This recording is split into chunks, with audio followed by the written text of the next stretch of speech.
Je vous souhaite de bien écouter. Je vous souhaite que cette émission vous apporte. Je vous salue au nom de Jésus-Christ.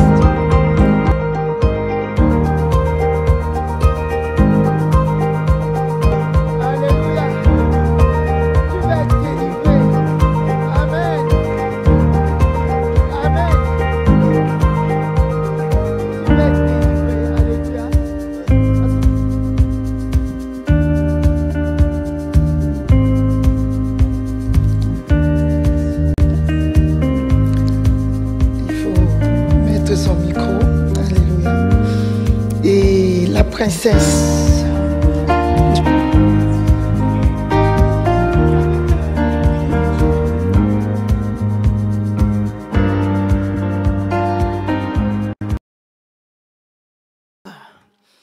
Soyez les bienvenus à cet institut de ici le pasteur Jérémie de l'Église du Seigneur Jésus-Christ.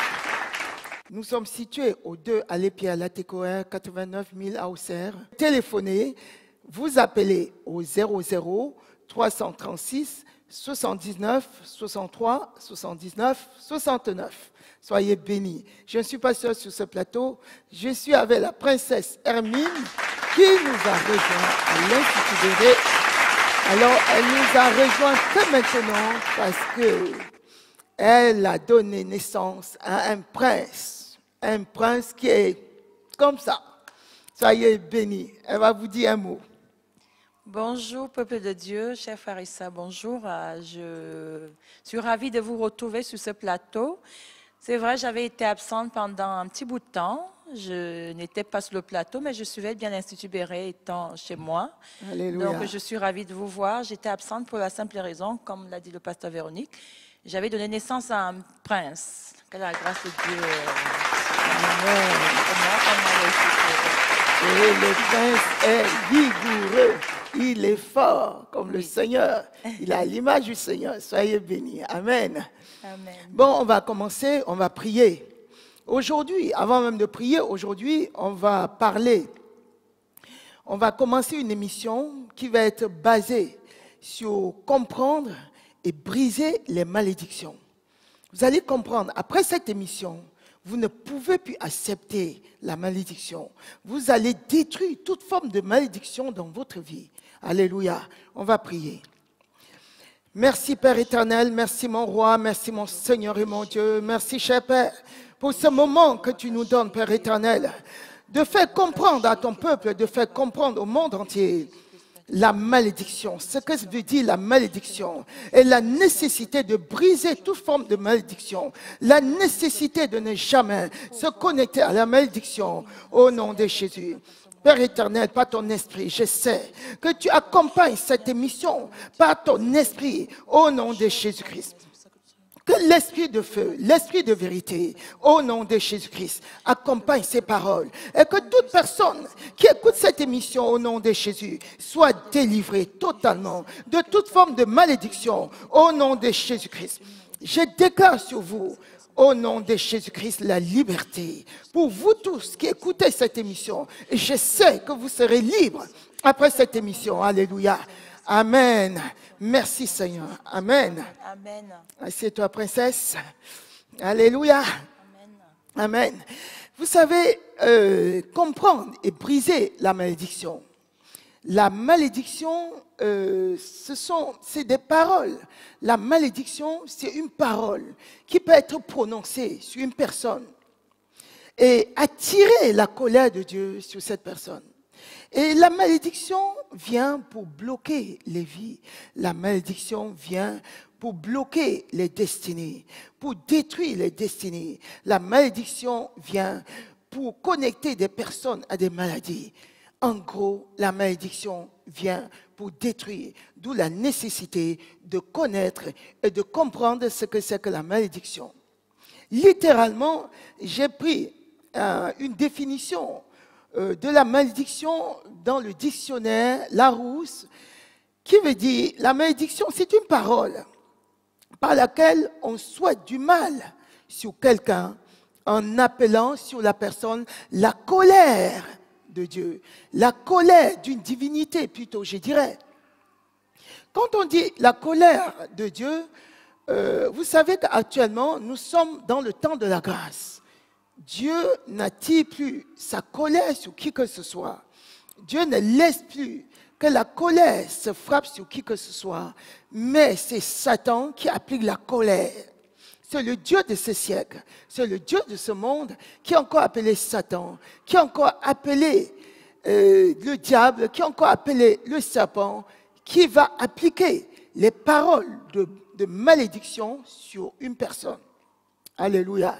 On a plusieurs synonymes du mot malédiction. On a anathème et on a des imprécations. Une personne anathème, c'est une personne qui est vouée à la malédiction, qui est vouée à la condamnation. Ça, c'est dit d'une personne qui est anathème. Je vais laisser la princesse Amy nous lire la parole de Dieu dans 1 Corinthiens, au chapitre 16, verset 22, où on va entendre l'apôtre Paul parler du mot anathème. Alléluia. Je laisse la princesse le faire. Amen. J'ai dit la parole du Seigneur. Amen. Si quelqu'un n'aime pas le Seigneur, qu'il soit anathème, Maranatha. Alléluia. Maranatha peut dire gloire à Dieu. Maranatha peut dire Jésus revient, que Jésus vienne, que Jésus revienne. Alléluia. Mais anathème veut dire que la personne soit maudite. C'est dit d'une personne qui n'aime pas le Seigneur. Parce que si on n'aime pas le Seigneur, on ne va pas donner sa vie. Et il est clair qu'une personne qui n'a pas reçu Jésus-Christ comme son Seigneur et son Sauveur est anathème. Ça, c'est clair. Si une personne dans ce monde vit sa vie jusqu'à mourir sans connaître Christ, la personne est vouée à la destruction. Donc la personne est vouée à être anathème. La personne est vouée à la condamnation éternelle. C'est ça qu'on appelle anathème. Et l'apôtre Paul va encore utiliser le mot anathème dans Galates. Au chapitre 1, verset 8, princesse, s'il te plaît. J'ai dit la parole du Seigneur. Amen. Mais si nous-mêmes, si un ange du ciel annonçait un évangile, s'écartant de celui que nous avons prêché, qu'il soit anathème. Alléluia. L'apôtre Paul va jusqu'à dire, si c'est moi-même, si c'est nous-mêmes qui disons un autre évangile que ce que nous vous avons prêché, que nous soyons nous-mêmes anathèmes. C'est un signe fort que l'évangile, c'est ce qu'il faut faire. Que l'évangile, c'est quelque chose à laquelle il faut se connecter à tout prix pour connaître Dieu. Cet évangile que Paul a prêché, il est hors de question qu'on change un seul iota de cet évangile. Sinon, la personne devient anathème. Ça veut dire maudit. Et on va voir d'autres exemples plutôt d'imprécation, que certains juifs, certaines personnes de la loi juive dans son temps, dans le temps de Paul, de l'apôtre Paul, avaient dit sur eux, ça voulait dire les imprécations. On va lire ça dans Actes, au chapitre 23, verset 12, jusqu'au verset 14. Alléluia. Je lis la parole. Amen. Quand le jour fut venu, les Juifs formèrent un complot et firent des imprécations contre eux-mêmes en disant qu'ils s'abstiendraient de manger et de boire jusqu'à ce qu'ils eussent tué Paul. Alléluia. Et vous voyez à quel point ils avaient le désir macabre, un désir macabre, au point où ils se sont prononcés contre eux-mêmes des imprécations. Les imprécations sont des paroles de malédiction. Ils se sont dit, nous, on va prononcer des paroles de malédiction contre nous pour pouvoir tuer Paul. Pour eux, en se disant ainsi, en disant des paroles d'imprécation, ils voulaient à tout prix se convaincre qu'il faut à tout prix tuer Paul. Il fallait éliminer Paul de la surface de cette terre. Alors pour le faire, comme Paul en lui avait le Saint-Esprit et qui avait déjà eu plusieurs tentatives infructueuses de tuer Paul, alors ils se sont dit, si on se dit des paroles de malédiction, on va pouvoir se convaincre au point où nous, on va pouvoir tuer Paul. Ils se sont dit, j'imagine, qu'ils se sont dit, si Paul ne meurt pas par mes mains, ce serait moi qui vais passer. Ou que la malédiction de Dieu tombe sur moi si je ne tue pas Paul. Ça devait être des paroles ainsi. Puisqu'il fallait tuer Paul, ils ont prononcé des paroles incantatoires, des paroles d'imprécation. Ce sont les paroles incantatoires, des paroles de malédiction qui se sont prononcées sur eux pour pouvoir détruire Paul. Mais comme l'apôtre Paul a le Saint-Esprit, comme il marche avec les anges de Dieu, les myriades d'anges l'entourent, alors ils n'ont pas eu la capacité ni la possibilité de toucher à Paul. Et j'imagine que ces personnes qui avaient dit des imprécations contre eux-mêmes, c'est eux qui ont été détruits à cause de leurs propres paroles. Satan s'est connecté à ces paroles qu'ils avaient dites. Ils les ont détruits. Mais Paul a été sauvé. Alléluia. Alléluia. D'où les imprécations ne sont pas des choses à dire pour les enfants de Dieu. Ne pensez pas, mes bien-aimés, j'entends des personnes, certaines personnes se disent, il y a certaines choses que je n'admettrai jamais. Ou bien il va se dire, si ma fille épouse un temps, ça sera que sous ma tombe qu'elle pourra épouser cette personne. Ça sera qu'après ma mort. Et je peux vous assurer, vous qui parlez ainsi, si votre fille rencontre Christ et qu'elle se connecte à une personne qui connaît Christ et que vous avez déjà dit les imprécations ainsi contre vous, vous allez périr. Et votre fille va bien subsister. Alléluia. Faisons attention à ce qu'on dit. Faites attention, mes bien-aimés. Même vous qui n'avez pas Christ, surtout vous qui n'avez pas Christ, si vous dites les imprécations contre vous, Satan va utiliser ces imprécations pour vous détruire. Ce sont des paroles de malédiction qui sont dites. On va évoluer. Alléluia. Vous savez, on a différentes sortes de malédictions. On a plusieurs types de malédictions. Et on va se baser sur 3 types de malédictions. Alléluia. Déjà, la malédiction générationnelle ou la malédiction héréditaire. Je vais laisser la princesse Hermine nous développer un peu plus cette partie. Alléluia. Amen. Amen. Amen, amen, amen. Les malédictions générationnelles et les malédictions héréditaires sont souvent des malédictions que nous héritons de nos ancêtres, nos parents et les membres de notre famille. Les malédictions héréditaires générationnelles d'Adam, que nous avons hérité, tous les humains ont hérité d'Adam et Ève. Donc tous les descendants, nous sommes tous descendants d'Adam et Ève, dont nous avons hérité de cette malédiction. Même un bébé qui naît est déjà maudit par cette malédiction. Et on peut s'en séparer que quand on se connecte à Christ, c'est-à-dire en acceptant Christ dans sa vie. Vous allez me poser la question, comment est-ce qu'on peut hériter des malédictions des personnes qu'on n'a pas connues? Mais il y a un lien de sang. Et c'est par ce lien de sang, le sang étant l'âme étant la partie invisible du corps. Amen. Donc, ce lien, automatiquement, on est connecté par ce lien de sang à nos ancêtres et nous héritons donc de leur malédiction. Il n'y a qu'en se connectant à Christ, en acceptant Christ dans sa vie, qu'on peut se débarrasser de cette malédiction. Alléluia. Donc, vous voyez, par exemple, quand Adam et Ève avaient péché, ils ont été maudits et tous ceux qui sont descendants d'Adam et Ève, nous, vous, et bien d'autres personnes, toute l'humanité, nous héritons de cette malédiction. Et nous, enfants de Dieu, nous sommes débarrassés de cette malédiction parce que nous avons fait un choix qui est d'accepter Christ dans notre vie. Alléluia. Voilà, le pasteur Véronique va sûrement nous dire plus. Alléluia.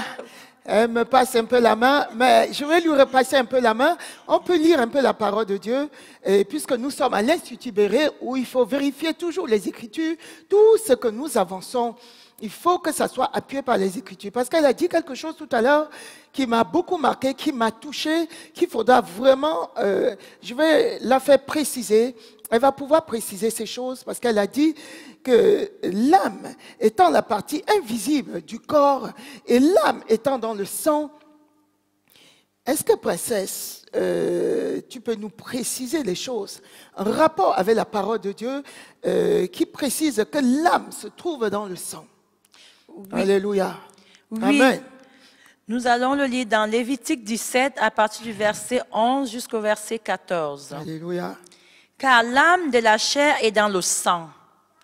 Je vous l'ai donné sur l'autel afin qu'il servît d'expiation pour vos âmes. Amen. Car c'est par l'âme que le sang fait l'expiation. Car l'âme de toute chair, c'est son sang qui est en elle.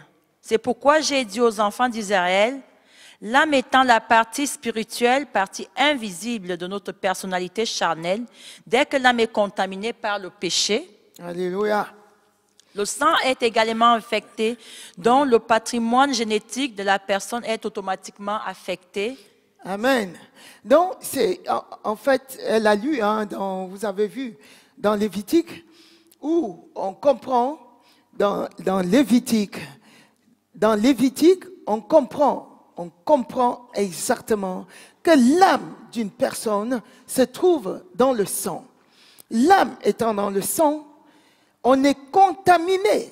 Le sang est automatiquement contaminé quand l'âme est contaminée, quand l'âme est affectée. Et nous sommes, comment on est connecté par ces affections à partir de notre âme. L'âme est contaminée à partir de nos sens. L'âme est contaminée par ce qu'on entend. Quand Adam et Ève ont entendu les paroles de malédiction qu'on va lire tout à l'heure, quand ils ont entendu toutes les paroles de malédiction qui ont été prononcées par Dieu, leur âme a été directement connectée au souillure. Est-ce qu'on saisit bien? Il faut qu'on lise un peu ces malédictions pour qu'on puisse mieux saisir. Dans Genèse, au chapitre 3, versets 14 à 19, je vais un peu laisser la princesse lire ça avant qu'on revienne sur le fait que l'âme est connectée au sang. Pour qu'on explique de façon très claire, que chacun comprenne que sans la purification de notre âme, sans la purification par le sang de Christ, on ne peut pas voir Dieu. Je laisse la princesse, alléluia. Elle va nous lire juste ça et puis moi je vais appuyer tout ce qu'elle a dit parce que tout ce qu'elle a dit concernant le sang, elle a démontré par la parole de Dieu dans Lévitique. Alléluia. J'ai lu la parole d'Éternel, Genèse Amen. 3, à partir du verset 14 jusqu'au verset 19. Alléluia. L'Éternel Dieu dit au serpent, « Puisque tu as fait cela, tu seras maudit entre tout le bétail et entre tous les animaux des champs. Tu marcheras sur le ventre et tu mangeras de la poussière. Tous les jours de ta vie, je mettrai l'inimitié entre toi et la femme, entre ta prospérité et la prospérité de celle-ci, t'écrasera la tête et tu lui blesseras le talon. » Il dit à la femme, « J'augmenterai la souffrance de tes grossesses, tu enfanteras avec douleur. Et tes désirs se porteront vers ton mari, mais il dominera sur toi. » Il dit à l'homme, « Puisque tu as écouté la voix de ta femme, et que tu as mangé de l'arbre au sujet duquel je t'avais donné cet ordre, tu n'en mangeras point. Ton sol sera maudit à cause de toi. C'est à force de peine que tu en tireras ta nourriture tous les jours de ta vie.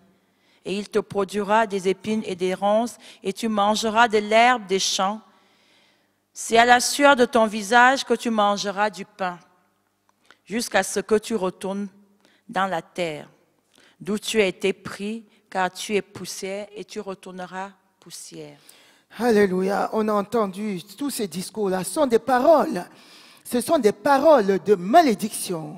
Ces paroles de malédiction que Dieu avait prononcées après que Ève ait pris le fruit de l'arbre de la connaissance du bien et du mal qu'elle a mangé. Ensuite, elle a donné à son mari Adam. Dès qu'elle a mangé cela, elle s'est connectée à une malédiction que Dieu avait prononcée. C'était la malédiction au départ, qui était une malédiction de la mort. Après, Dieu a prononcé encore d'autres malédictions qu'on vient de lire.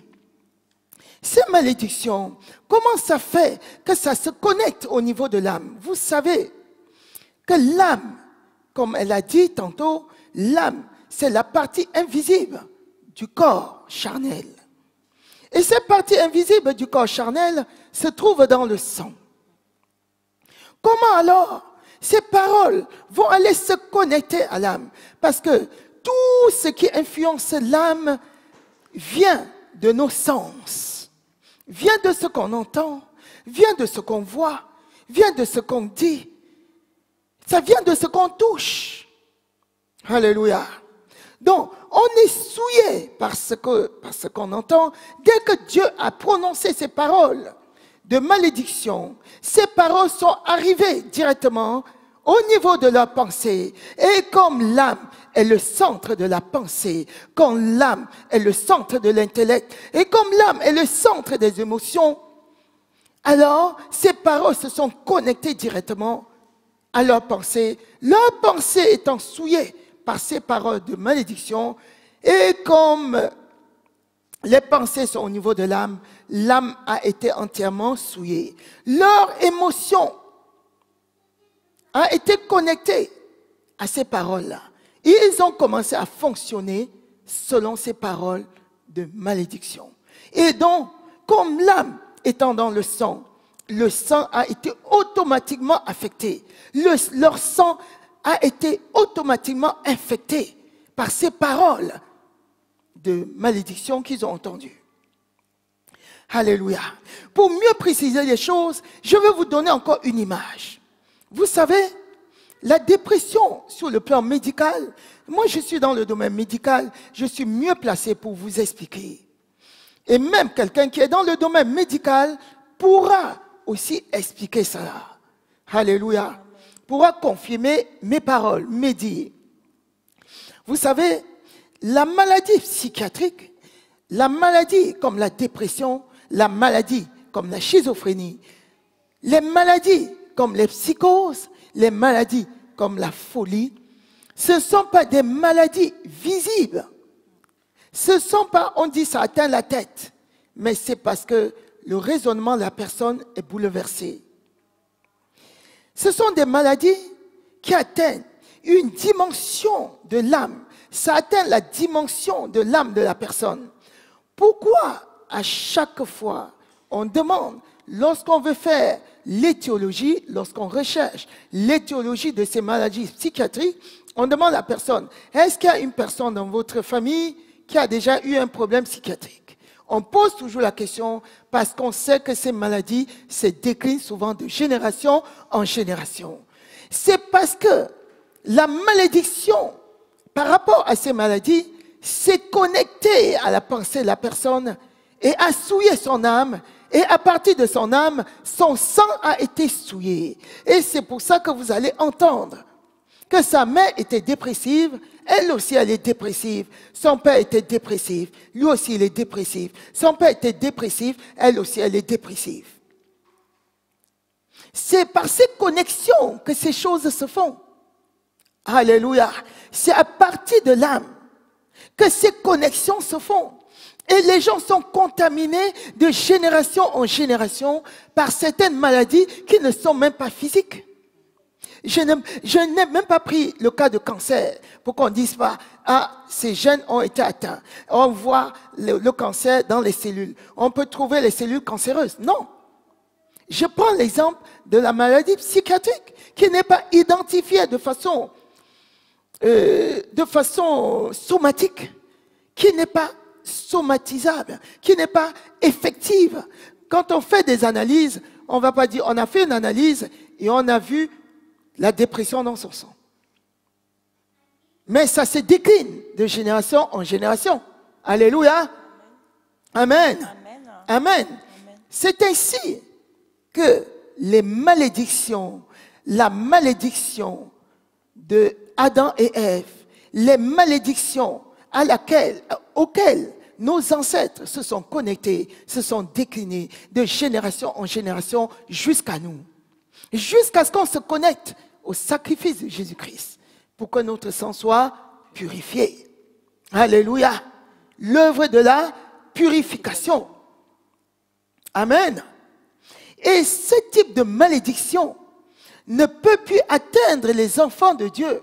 Les malédictions héréditaires, ce ne sont plus le lot des enfants de Dieu. Pourquoi? Ce n'est pas le lot des enfants de Dieu. ce n'est plus le lot des enfants de Dieu, parce que le sang des enfants de Dieu a été purifié.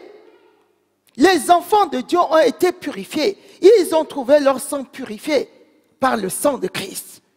Alléluia. Amen. Dès qu'on se connecte au sacrifice de Jésus-Christ, dès que tu acceptes Jésus-Christ dans ta vie, puisque tu l'acceptes par ta bouche, alléluia, tu te connectes à l'âme de Christ. Alléluia. Donc tu te connectes. Ton sang est transféré vers le sang de Christ pour la purification. Avant de revenir vers toi, ton sang est déjà purifié de toute forme de malédiction. Alléluia. C'est le même principe de la dialyse. Si tu peux expliquer ça. Comme tu es dans le domaine médical aussi, princesse. Hein? Ce n'est pas moi seul qui veux parler. Alléluia. Oui, c'est vrai ce que le pasteur Véronique dit. C'est le même principe Alléluia. comme pour la dialyse. La dialyse, c'est un nettoyage de sang. C'est un nettoyage de sang par un appareil. Donc, si on prend sur le plan spirituel, Christ est un appareil, donc on se connecte à son sacrifice. Notre sang est purifié, comme lors de la dialyse. Donc, c'est le même processus. Alléluia. Donc, ceux qui ont eu des dialyses ou qui connaissent des gens qui ont subi des dialyses ou ceux qui travaillent dans le domaine médical peuvent imaginer comment ça se passe. Et c'est ainsi que ça se passe aussi sur le plan spirituel pour les enfants de Dieu. Alléluia. Donc, le sang est nettoyé. Amen. Voilà. Amen. Oui, c'est en fait ça. Hein. Et quand on fait la dialyse, il y a un appareil. Et on transfère le sang de la personne dans cet appareil. On peut supposer que Christ est dans cet appareil. Je prends des images pour vous démontrer. Donc, Christ est dans cet appareil qui va aller purifier ton sang. Dès que tu te connectes au sacrifice de Jésus, tu acceptes Jésus-Christ, tu t'es connecté à cet appareil. Donc, ton sang va être purifié de toute forme de malédiction, de tout péché. Avant que tu ne te connectes, tous les péchés que tu avais faits, avant de te connecter au sacrifice de Jésus-Christ, tu vas te voir purifié de tout cela. C'est pour ça qu'on dit, Christ est incontournable. Et il n'y a pas de salut en dehors de Christ. Tu ne peux pas te retrouver avec un sang purifié sans passer par le sacrifice de Jésus-Christ. Alléluia. On ne va pas toujours s'attarder à ça. Amen. Je laisse la princesse continuer. Amen. Alléluia. Et Amen. Il y a eu, Dieu a mis un plan de sauvetage pour la race humaine. Amen. Donc, comme on a parlé de ce plan, on est parti rapidement vers Christ. Mais je vais te laisser parler, princesse. Mais il faut qu'on vous montre des étapes pour vous prouver comment il n'y avait pas de salut. Il n'y avait pas de possibilité de calmer la colère de Dieu autrement que le sacrifice, que l'effusion de sang. Et il n'y avait pas de possibilité. Alléluia. Depuis Caïn, ça ce sont les enfants d'Adam et Ève. Depuis Caïn, pour calmer la colère de Dieu, il a fallu toujours faire l'effusion de sang. Il a fallu toujours que le sang coule pour la purification, pour calmer cette colère, pour calmer la malédiction. La malédiction n'était pas ôtée, la malédiction n'était pas purifiée, mais pour que la colère de Dieu soit calmée, il a fallu toujours que le sang soit versé. Alléluia. Amen. Pour confirmer ça, depuis Caïn depuis Caïn avec Abel jusqu'à Moïse, la colère de Dieu a été toujours calmée par le sacrifice des animaux. Alléluia. On va lire la parole de Dieu dans Genèse au chapitre 4, à partir du verset 3 jusqu'au verset 5. Alléluia. je lis la parole du Seigneur. Amen. Au bout de quelque temps, Caïn fit à l'Éternel une offrande des fruits de la terre. Alléluia. Et Abel, de son côté, en fit des premiers-nés de son troupeau et de leur graisse. L'Éternel porta un regard favorable sur Abel et sur son offrande. Alléluia. Vous voyez que là, Dieu demandait de faire des sacrifices d'animaux. Quand vous entendez que Dieu n'a pas agréé le sacrifice de Caïn, c'est parce que Caïn n'avait pas donné le sacrifice qu'il faut. Il a donné les fruits, Il a donné les légumes. Les légumes, c'était pas ça. Il fallait l'effusion de sang. C'est pour ça que la colère de Dieu était toujours sur Caïn. La jalousie de Caïn ne pouvait pas. Satan a rempli le cœur de Caïn de jalousie. Oh, son sacrifice n'était pas correct. Il ne fallait pas faire un sacrifice à Dieu, un sacrifice pour calmer la colère de Dieu avec des fruits et des légumes. Ce n'était pas possible. Il fallait un sacrifice où il y a effusion de sang. Parce que le péché étant consigné dans le sang, dans la chair, il fallait l'effusion de sang. Et que la colère de Dieu soit déversée sur cet animal pour que les personnes retrouvent leur vie sauvée. Alléluia. Et on va continuer. On va continuer à lire la parole de Dieu. On a déjà lu Genèse. Alléluia. On va lire Lévitique au chapitre 16. Et vous allez voir comment le péché était transféré, l'exemple du bouc émissaire, où les péchés des personnes, les péchés du peuple de Dieu étaient transférés sur ces boucs émissaires pour calmer la colère de Dieu.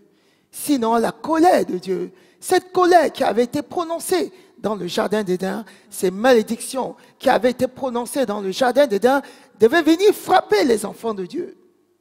Alléluia. Amen. Donc, le principe du bouc émissaire, il faut bien comprendre ce principe. Alléluia. Pour mieux comprendre comment nos péchés sont transférés dans l'âme. Et à partir de l'âme, le sang de ce bouc émissaire contaminé pour que nous soyons purifiés. Alléluia. Et Christ, c'est le bouc émissaire par excellence. Continuons. On va lire. Je lis la parole. Lévitique 16, versets 8 à 10. Les péchés et les transgressions du peuple d'Israël étaient transférés sur la tête du bouc émissaire. Les péchés étaient transférés dans son âme qui contaminait son sang automatiquement, puis l'animal était égorgé pour le vider de son sang contaminé et maudit, puis brûlé sur l'autel des holocaustes. Puis la colère de Dieu était calmée. Alléluia. Oui, c'est ça. Donc, vous voyez, le Seigneur avait donné des consignes, comme on a vu dans Lévitique. Il avait donné des consignes à Moïse. Il avait donné des consignes à Aaron. Aaron devait, quand quelqu'un avait péché, quand quelqu'un avait fait du mal, il y avait deux boucs émissaires, en effet. Un bouc, le bouc émissaire, en fait, qui représentait Satan, à qui on devait transférer, Aaron devait imposer ses deux mains sur les têtes des boucs émissaires et déclarer les péchés du peuple, transférer les péchés des peuples sur la tête du bouc émissaire. Comme ça, le péché du peuple, vous voyez que ça vient de la parole. Par la parole, Aaron transférait les péchés. Et le péché allait au niveau de l'âme de l'animal. Et le péché de la personne était transféré au niveau de l'âme, donc dans le sang de l'animal. Et après, l'animal était égorgé sur l'autel des holocaustes. Son sang était vidé totalement. C'est pour ça qu'il fallait égorger, vider totalement le sang de l'animal pour le vider donc de tous les péchés. Et la colère de Dieu venait frapper. Il y avait un feu qui descendait et consumait l'animal. Alléluia. Et ainsi, l'être était ainsi protégé de la colère de Dieu. À l'époque, c'était ainsi. Il y avait l'autre animal qui était en fait Satan et ses démons, qui devait être, l'autre animal devait partir dans le désert. On devait chasser un autre animal vers le désert. D'où l'idée que Jésus dit, quand un esprit sort, il va dans le désert, dans le lieu aride. Ne trouvant pas de repos, il revient. Ça, c'est l'idée de Jésus-Christ qui correspond bien à ce qu'il faisait dans le temps dans le tabernacle. Alléluia. Amen. Rien n'était fait pour rien. Pour rien. Tout était l'ombre des choses à venir. Alléluia. Et le plan parfait de sauvetage de Dieu est venu en la personne de Jésus-Christ. La parole de Dieu faite chair. Alléluia. Le plan parfait éternel. Amen. Amen. Je laisse la princesse. Alléluia. Peut-être nous lire la parole dans Jean chapitre 1. C'est la parole de Dieu faite chair. Et comprenez le principe de Jésus-Christ, qui est vraiment la parole de Dieu faite chair. Son sang n'a pas été contaminé. Alléluia. Amen. Allons-y. Je lis la parole du Seigneur. Jean 1, versets 14 à 15. Et la parole a été faite chair, et elle a habité parmi nous, pleine de grâce et de vérité. Et nous avons contemplé sa gloire, une gloire comme la gloire du Fils unique venu du Père. Alléluia. Jean lui a rendu témoignage et s'est fait écrier. C'est celui dont j'ai dit, celui qui vient après moi m'a précédé, car il était avant moi. Alléluia. Alléluia. Vous voyez, la parole de Dieu, le plan parfait de Dieu, pour détruire toute malédiction, toute forme de malédiction, pour tous ceux qui connaissent, pour tous ceux qui vont se connecter au sacrifice de Jésus-Christ. Écoutez bien, nous qui nous sommes connectés à ce sacrifice, nous devons aussi comprendre ce que nous avons fait. La parole de Dieu s'est faite chair. Donc Christ n'est pas venu au travers du lien de la descendance d'Adam et Ève. Jésus n'est pas venu par ce lien. Pour que son sang ne soit pas contaminé, pour que la malédiction ne soit pas positionnée sur Jésus-Christ, Dieu a fait venir du ciel sa parole, sa vraie parole, qui est descendue. Et cette parole a pris chair. Et donc, le sang de Christ n'a jamais été contaminé par une malédiction dont il était capable. C'était vraiment le bouc émissaire par excellence. C'était vraiment l'agneau de Dieu, sans tache, sans défaut. Et il n'y avait aucun défaut en lui. Il portait la chair comme nous, mais il n'y avait aucune tache de péché en lui. Et c'est l'image que Christ, que Dieu donnait dans l'Ancien Testament en disant, vous devez prendre un agneau sans tache, sans défaut, ou un bouc sans tache, sans défaut. C'était des bêtes. Ce n'était pas la parole de Dieu. Ce n'était pas vraiment un animal pur. Mais c'était l'ombre des choses à venir. L'accomplissement est venu en Jésus-Christ, qui est venu. Son sang était pur de toute malédiction. Et c'est ainsi qu'en se connectant au sacrifice de Jésus-Christ, qui est pur, en se connectant au sang de Christ, en faisant transférer notre sang vers l'autel de sacrifice de Jésus-Christ, notre sang revient purifié de toute malédiction, de toute iniquité. Dieu a payé le prix. Dieu a résolu le problème du péché. Dieu a résolu le problème de la malédiction. Toi qui es enfant de Dieu, tu ne peux plus te considérer comme maudit. Si tes parents faisaient la dépression, tu ne peux plus te voir comme dépressif. Si chez toi, il y avait des esprits des eaux qui se déclinaient de génération en génération, ça doit s'arrêter sur toi parce que cette malédiction a été détruite à la croix pour toi. Si du moins tu es enfant de Dieu, alléluia. Si tu es enfant de Dieu, cette malédiction n'a plus la capacité ni la possibilité de se connecter à toi puisque ton sang a été purifié. Ce sont les enfants de Dieu qui sont dans la méconnaissance, ou bien des bébés spirituels, les enfants de Dieu qui ne sont pas connectés aux enseignements, qui peuvent encore considérer que ce qui arrive dans ma famille, les morts précoces, tout le monde meurt chez moi à 50 ans, c'est pas normal. Tu n'es plus dans cette lignée, si du moins tu es connecté au sacrifice de Jésus-Christ, si tu es né de nouveau, et je vous exhorte allez regarder notre vidéo sur la nouvelle naissance. Institut Béret, notre vidéo sur la nouvelle naissance. On a détaillé comment naître de nouveau. Il faut croire au sacrifice de Jésus-Christ. Il faut croire que son sang, en coulant à la croix, a détruit la malédiction qui te condamnait depuis le jardin d'Éden. Il faut croire que son sang, en coulant, a détruit la malédiction qui te condamnait à partir de la vaine manière de vivre de tes ancêtres. Il faut croire que Jésus-Christ, en se sacrifiant à la croix, son sang en coulant, a brisé la malédiction qui te condamnait à partir de ta vaine manière de vivre avant de le connaître. Il faut croire qu'il est descendu au tombeau et que le troisième jour, Dieu le Père l'a ressuscité des morts par Dieu le Saint-Esprit. Il faut croire qu'il est vivant pour l'éternité. Et quand tu crois ainsi, dans ton cœur, et tu déclares ce en quoi tu as cru, alors tu deviens enfant de Dieu. Alléluia. Quand tu crois ainsi et tu déclares de ta bouche, tu dis oui, aujourd'hui, j'ai entendu, je crois que Jésus-Christ, en mourant à la croix, son sang en coulant, a brisé la malédiction qui me condamnait depuis le jardin d'Éden.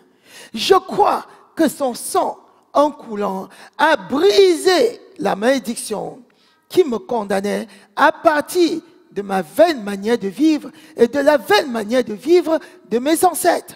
Je crois que Jésus-Christ est mort à la croix, qu'il est descendu au tombeau et que le troisième jour, Dieu l'a ressuscité des morts par Dieu le Saint-Esprit. Je crois que Jésus-Christ est vivant.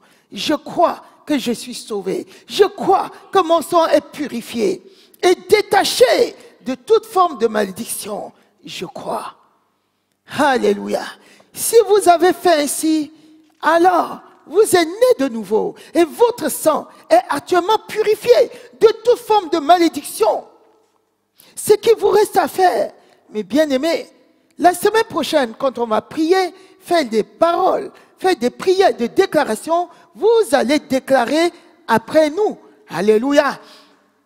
Et on ne va pas terminer sans vous donner d'autres formes de malédiction qui peuvent, malgré que vous soyez enfant de Dieu, se connecter à vous. Quels sont ces genres de malédictions auxquelles les enfants de Dieu peuvent se connecter? Princesse, alléluia, par la bouche. Alléluia. Par notre bouche, parce que Ton micro. par notre bouche, nous Alléluia. pouvons invoquer des imprécations, des malédictions sur nous-mêmes, en étant Oui. enfants de Dieu, Oui, parce que nous voyons, parce que nous touchons. Donc, même si on est enfant de Dieu, en regardant des films ou des choses qui ne sont pas conformes à la parole de Dieu, nous nous connectons à la malédiction, nous nous connectons à des choses qui ne sont pas agréables à Dieu, en touchant avec nos mains, parce que les mains sont une porte d'entrée, nous nous connectons à des malédictions et à des choses qui peuvent amener des imprécations aussi dans nos vies. alléluia. Pas des choses que nous Amen. écoutons, que nous entendons de nos oreilles, des musiques, par exemple, qui ne sont pas agréables à Dieu et qui ne sont pas conformes à la parole de Dieu. Nous nous connectons à des malédictions, donc c'est nous-mêmes qui les attirons en écoutant ces musiques. Donc Alléluia. vous voyez que même étant enfant de Dieu, on peut toujours ouvrir des portes aux malédictions, aux imprécations dans nos vies. Amen. Donc, en tant qu'enfant de Dieu, on peut vraiment, effectivement, se connecter à certaines formes de malédiction. Comment? Comme elle a dit, parce que nous disons. Alléluia. Si on dit le contraire de la parole de Dieu, parce que l'apôtre Pierre dit, dans 1 Pierre au chapitre 3, au verset 10, il dit, si quelqu'un, en effet, veut aimer la vie et voir des jours heureux, qu'il préserve sa langue du mal et ses lèvres des paroles trompeuses. Autrement dit, si on ne préserve pas sa bouche, sa langue du mal et des paroles trompeuses, on peut se connecter à la malédiction. Comment ça se fait qu'un enfant de Dieu peut à nouveau se reconnecter à une forme de malédiction par ses déclarations? Là, Jésus dit, ce n'est pas ce qui sort, ce n'est pas ce qui entre dans votre bouche qui vous souille, mais c'est ce qui sort de votre bouche qui va venir vous souiller. Comment ce qui sort de ma bouche? Parce que quand on dit des imprécations sur soi, on se connecte à la malédiction. Je vais vous donner un exemple. Si vous passez le temps à dire, ah, je vais mourir, je vais partir, cette maladie va me tuer, j'ai les maux de tête, oh, cette travail va me tuer, oh, je vais être malade. Croyez-moi, mes bien-aimés, vous dites bien le contraire de la parole de Dieu. Si vous dites le contraire, vous luttez contre Dieu, vous luttez contre la parole de Dieu, vous attirez la malédiction contre vous. Et vous pouvez effectivement mourir. C'est ainsi qu'on attire les malédictions sur soi. Et les enfants de Dieu peuvent dire des imprécations sur leur vie. Si vous dites des imprécations sur votre vie, comme Job a dit un jour, Dieu l'a même sauvé. Il n'avait pas encore le Saint-Esprit qui demeure sur lui, mais vous, vous êtes né de nouveau, vous avez le Saint-Esprit sur vous. Si tu dis, je maudis le jour de ma naissance, là, tu maudis le jour de ta naissance. Tu ne verras plus les jours à venir. Alléluia. C'est ainsi qu'on se connecte à la malédiction. Et tu vas voir ta vie s'enchaîner. Alléluia. Autre façon de se connecter à la malédiction, comme la Bible dit dans Romains au chapitre 13, versets 1 à 2, que je vais laisser lire un peu rapidement.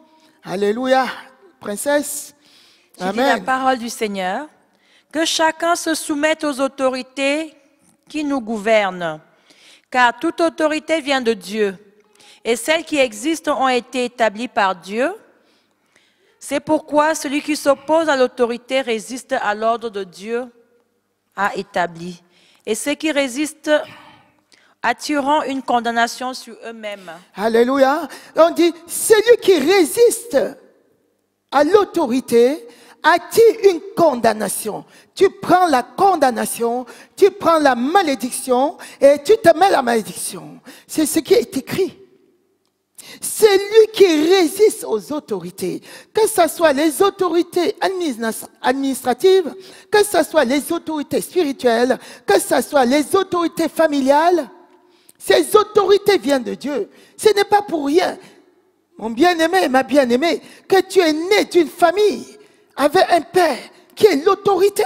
Si tu résistes à l'autorité parentale, dis-toi bien que tu as une condamnation contre toi. Ce n'est pas bien pour toi. Alléluia. Si tu vas contre la parole de l'autorité, tu fais le contraire, tu résistes à l'ordre que Dieu a établi, ce n'est pas bon. Il faut respecter l'autorité. Même si les membres du gouvernement, les chefs d'État font n'importe quoi, ça t'énerve, ce n'est pas bon pour toi de dire des mauvaises choses contre eux, de leur résister, de faire le contraire. Alléluia. Sauf si on te dit d'aller commettre un meurtre.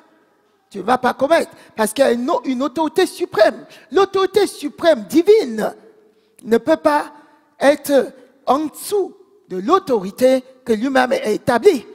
Alléluia. L'autorité de Dieu est suprême. L'autorité administrative est là pour exécuter l'ordre de Dieu. S'ils sont en dehors de l'ordre de Dieu, je ne dis pas de suivre aveuglement. Mais si vous critiquez ces autorités sans arrêt, vous risquez de vous attirer une condamnation et vous serez surpris de voir des mauvaises choses qui arrivent de façon répétitive dans votre vie, même quand bien même vous serez en train de prier. Il y a d'autres autorités, les autorités spirituelles. Dieu dit, Christ a donné à l'Église des ministres. Il dit, je donne à l'Église des ministres. Dieu a établi, Christ a établi son royaume. Christ a établi son gouvernement et a mis des ministres pour administrer, pour faire des choses. Si tu viens résister au pasteur, tu résistes au prophète, tu résistes à l'évangéliste, tu résistes à l'ordre de Dieu, tu t'attires une condamnation. Alléluia. Voilà les formes de condamnation, les formes de malédiction à laquelle les enfants de Dieu peuvent se connecter. Alléluia. Il y a ces formes de malédiction qu'il faut à tout prix éviter. Amen. Quels sont les signes qui peuvent faire comprendre qu'on est dans un lien de malédiction? On peut juste les citer.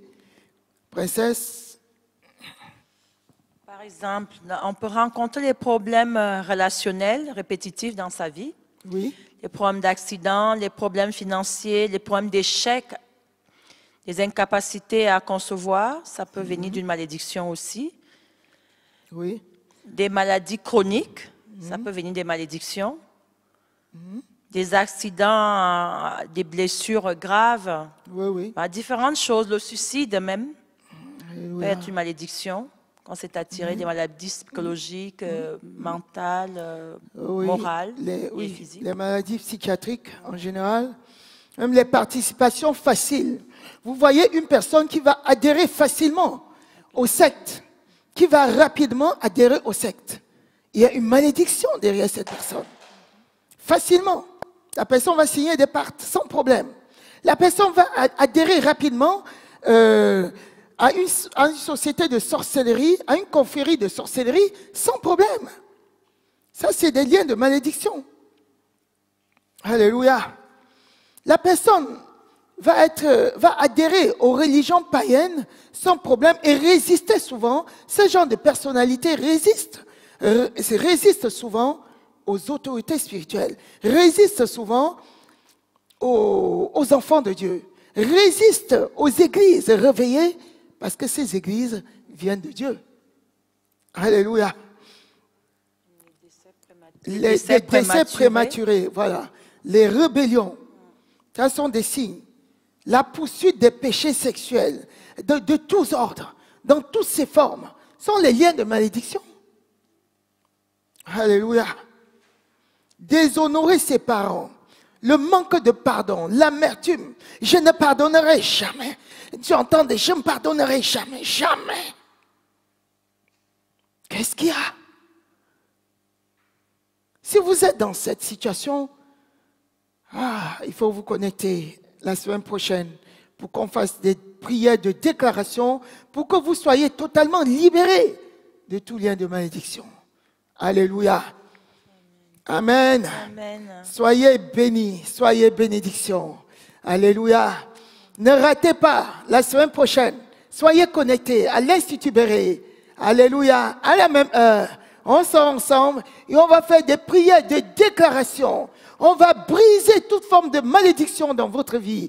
Et vous ne serez plus jamais la même personne. Amen. Alléluia. Amen.